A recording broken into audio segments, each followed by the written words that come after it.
If you're like most of our students, you're willing to put the time, effort, and work into getting into a top tier Ivy League college. But the problem is you don't know exactly where to direct all of that time, effort, and work. You know that it might have something to do with extracurriculars and stuff that's outside of school. You know it might have something to do with standardized tests or stuff inside of school, but you don't know exactly what to do. And if you're like many of our students, what you're doing is you're trying to kind of do a little bit of everything, trying to basically put in all of your effort into 1,000 different things and just hoping that one of those things is the right thing. I'm Arvin Vohra. I'm the founder of Vohra Method, and we've helped students get into every Ivy League college. And we've also helped students get into other top tier colleges, including MIT and Stanford. We've helped students get into combined medical programs and beat out other highly competitive students for a very small number of spots. And what I'm going to show you in this online course is how you can learn this system that's going to help you massively improve your chances of getting in. Now let's start by turning things a little bit around. Instead of thinking about your own 4 years of high school or the years of schooling before that, I want you to focus on just one moment in time. And this is the moment in time when the Ivy League admissions officer is looking at your application. Around him, there's a sea of applications from highly competitive students. Almost all of them have 1,500 plus SAT scores or 33 plus ACT scores. Almost all of them have done tons of community service. Almost all of them are at least a club president. Quite a few of them are class presidents or editors-in-chief of their high school newspaper. And I want you to think about how that person is going to decide whether to let you in over all these other competitive applicants or let somebody else in over all those competitive applicants. Now, your first thought might be, well, maybe Harvard just lets in the smartest student in every school. But that's not going to work out so well. See, there are 35,000 high schools in the country. Harvard only lets in 2,000 people per year, sometimes a little bit less. If Harvard let in the smartest student in every single school, they'd have to let in 35,000 people, which is way more than they're going to let in. You might say, well, maybe they just let in all of the class presidents, but it's the same problem.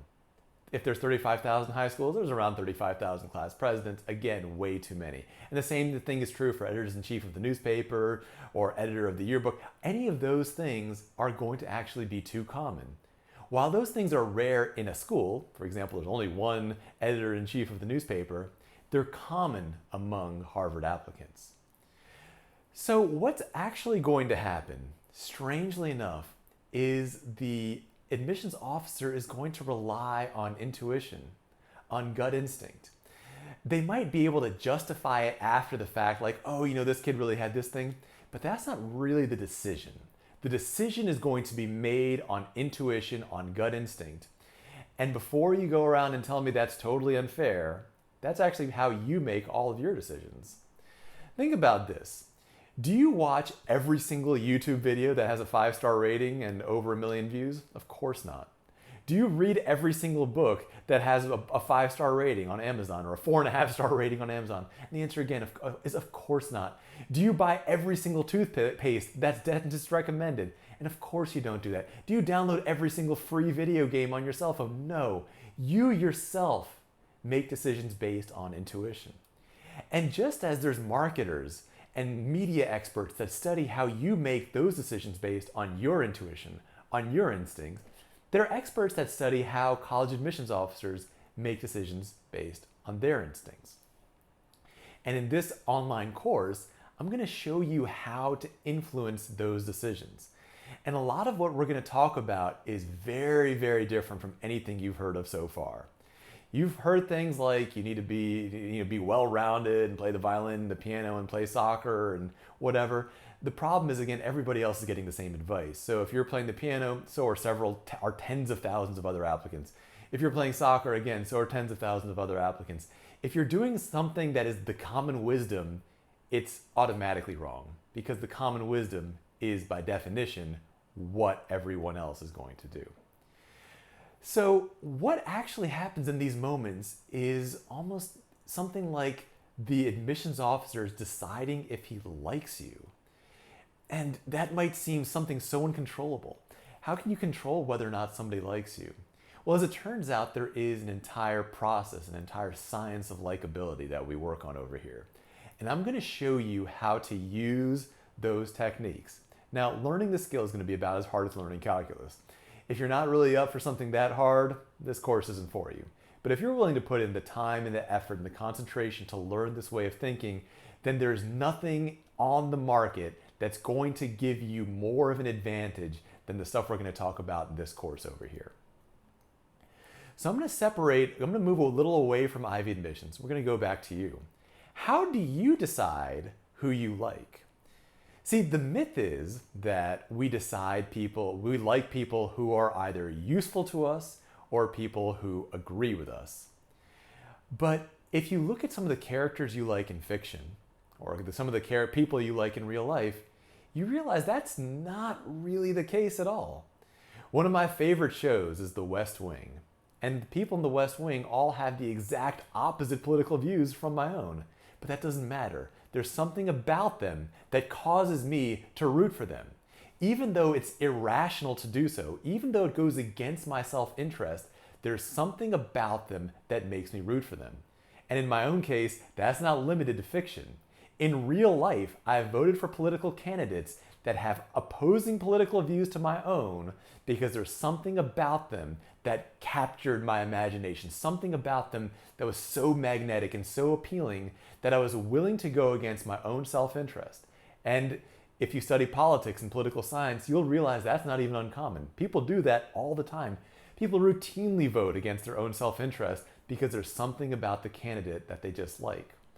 Some people say, well, physical appearance, we're more drawn to people that simply look better. And that is certainly true in the initial conditions, in initial meetings, but when it comes to fiction, that no longer applies. If you're reading a novel, you don't know how the person looks. You're not being affected by their visual appearance. And the same is true of your college application. The person reading your application doesn't know what you look like, but they're still going to be able to get a sense of if they're drawn to you or repelled by you. And so I want to talk about how we can have people drawn to you on paper instead of repelled by you. I'm going to give you now one of our rules. This is a common rule in psychology, which is that the things that we don't like about ourselves, if there's something that we don't like about ourselves, if we see that in another person, we won't like it in that person. So for example, let's say you don't like the fact that you get real lazy in some circumstance. If you see somebody else who gets really lazy in that same circumstance, you're going to be put off by that person. He reminds you of something within you that you don't like about yourself, so you're repelled by that person. And the opposite of that is this.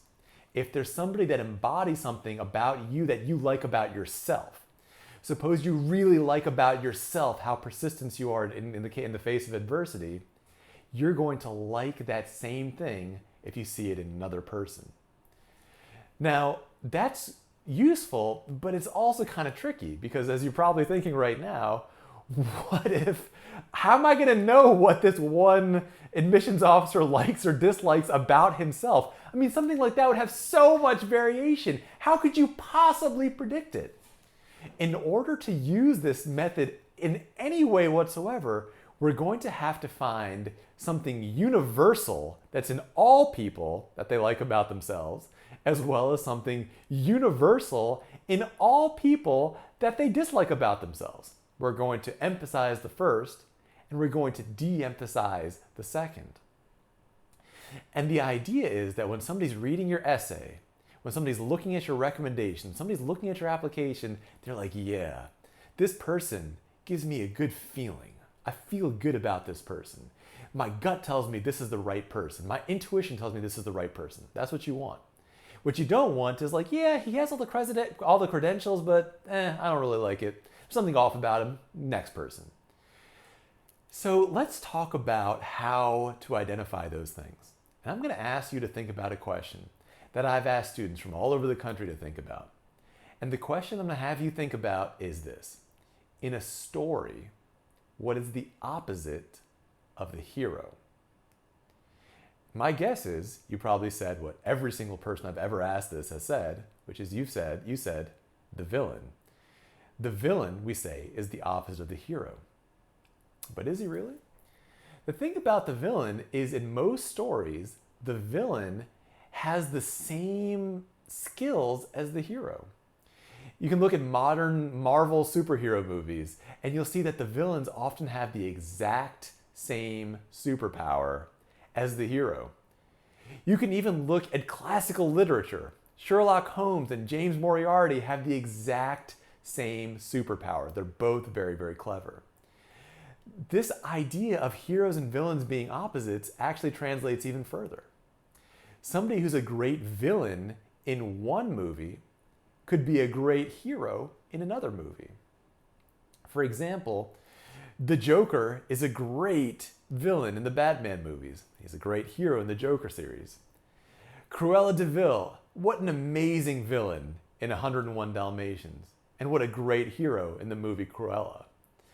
Again, there's something that's actually found in both heroes and villains that makes them both appealing in the same way. There's something that they have in common. And that thing that they have in common is the very thing that we want to tap into in order to make your essay, your application exceptionally compelling. So that in that moment, when the admissions officer is relying on his gut instinct is going to say that your application is the right application. And the other applications that don't have that X factor, those are the wrong applications. So if the villain is not the real opposite of the hero, well, who is? By the way, if you want to see a great speech about the similarities of heroes and villains, you need to look at Voldemort in Book 2 of Harry Potter. In this book, Voldemort, this great literary villain, he gives a whole list of how similar he and Harry Potter are. Again, that's not limited to Harry Potter, that's found everywhere.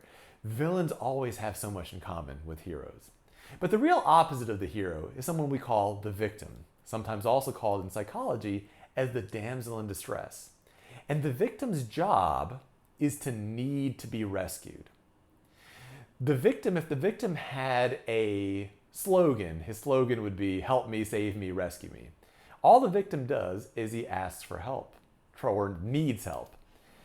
The hero is very much the opposite. The hero is incredibly persistent. When the hero faces adversity, he overcomes one setback after another, after another, after another. The victim, on the other hand, the second he sees any setback, falls apart. The victim can't face any setback, yet the hero can face one setback after another, after another. The hero is defined by persistence. The hero is incredibly, ridiculously, insanely persistent. And guess what? So is the villain. In order to stop the hero, the only way to stop the hero is you would literally have to kill him. If you don't believe me, think about what happens in so many detective stories. In so many detective stories and detective shows and detective movies, the detective gets taken off the case. He's fired from the job. Even that doesn't stop him. We don't expect that to stop him. Nothing is going to make him stop short of killing him. What about villains? The same thing. They never give up. They keep going no matter what. In order to stop Harry Potter, you would have to kill him. In order to stop Voldemort, you have to kill him 7 times. In order to stop James Bond, you have to kill him. In order to stop a Bond villain, you would have to kill him. Nothing short of death stops either the hero or the victim. So the first thing that I want to bring forth is one of the little pieces is this archetype that we're going to call the hero. The hero is defined by persistence. But the hero is not actually recognized by persistence. And that's good news for you. If the hero was recognized by persistence, there's no chance that you could use this archetype to get into any kind of college, because persistence takes months and months and months, and the Ivy League admissions officer is going to read your essay for a few minutes. That's not enough time to really prove persistence. But as it turns out, while the hero is defined by persistence, he's actually recognized by something else. We're going to talk about that in the next lesson. First, let's recap this lesson. Here's what we learned. We learned that being the smartest kid in your school is not enough, because that's way too common. has nowhere near the level of scarcity that you need. You need to have a lot, you need to do something very exceptional to reach the level of scarcity that we're talking about. There are 35,000 high schools in the country, Harvard only less than 2,000 people. So whatever you're doing needs to be so rare that only one person in every 17 and a half schools does it, or rarer than that. Notice I didn't say one in every 17.5 people. I mean one in every 17.5, one person in 17.5 schools. That is incredibly rare. Being the class president, the smartest kid in your class, or the editor-in-chief of the newspaper, while certainly admirable, are not enough.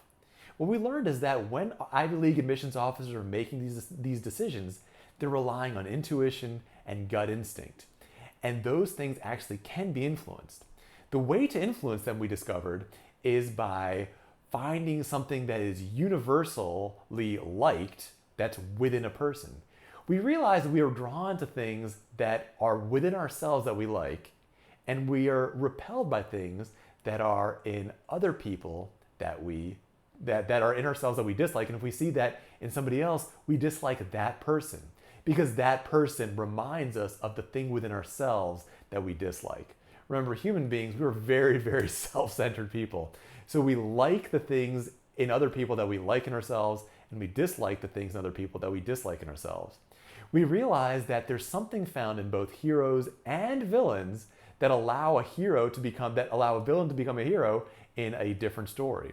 We talked about Cruella, we've talked about various other examples, and one more example, you can look at the character Grendel, a great hero in Beowulf, and a great villain in Beowulf, and a great hero in the book Grendel.